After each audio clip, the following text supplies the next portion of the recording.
So at this point, we understand who we are as human beings. We understand our purpose, or at least the multiple layers of purpose that we have. We understand our capacity. We understand the tools that Allah gave us and the potential that we have to fulfill. The question then is, okay, now what do we do? How do we get there? How are we going to develop ourselves? How are we going to refine ourselves so that we become eligible, so that we become deserving of this amazing station and responsibility, the khilafah of Allah subhanahu wa ta'ala, the managerial role, right? The successor or the steward for all of creation.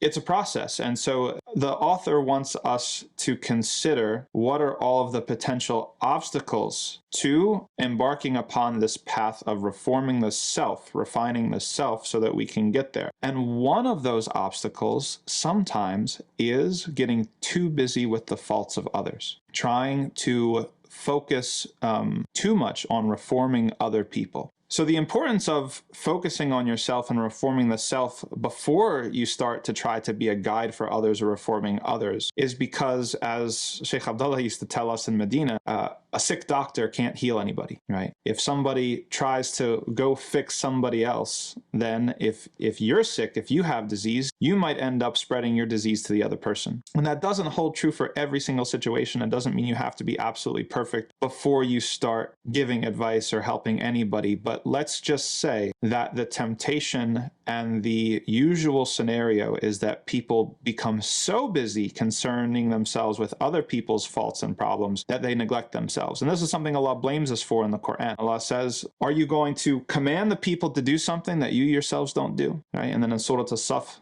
Allah subhanahu wa ta'ala says, كَبُرَ مَقْتًا عِنْدَ اللَّهِ أَن تَقُولُوا مَا لَا تَفْعَلُونَ. Right? He says that it's an enormity for Allah subhanahu wa ta'ala, or in the sight of Allah subhanahu wa ta'ala, that you would say something and not do it. So this is blameworthy. We have to make sure that we are, at the very least, we are fixing ourselves as much as we are concerned with the faults of others, and preferably that we should probably be fixing ourselves a little bit more than we are paying attention to the faults of others. And so we have this balance in Islam between, we have on one extreme, we have like, okay, the proverbial quote unquote haram police, people who are, we could say that that represents one extreme of focusing excessively on the faults of other people to the point where you're being blinded from your own faults and you're neglecting your own self-reform, the project of refining yourself. But there's another extreme as well, and that's the mind your business extreme. That's to imagine that there is absolutely no accountability in Muslim social spaces, that everybody can just act however they want, do whatever they want, and nobody can call you out or hold you accountable for anything because, well, you don't know me and you don't know my heart and you don't know my actions and what I do, and I do all this other good things besides that you don't even see. Both of those are extremes, right? And so Islam is right in the middle in between those two extremes. We have to have some level of mutual accountability between each other. You don't get to act however you want, right? And this goes for the lay Muslim, and this goes for the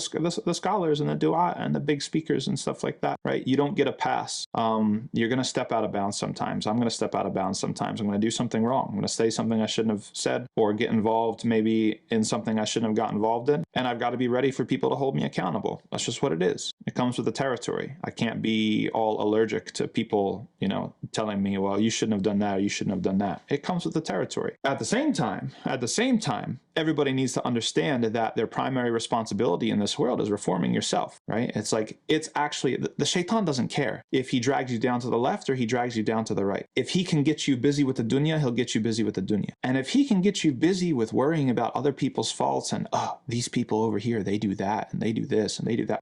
Allah yahdihim, may Allah guide them, right? Sheikh Abdullah used to really criticize us for this sort of attitude. He used to say, Allah yahdik ant, like, may Allah guide you. Like, you focus on yourself. What are you doing? You can't control them at the end of the day, but you can control yourself. So the primary focus always has to be reforming yourself first, until the point where you're able to take it outside of yourself to other people.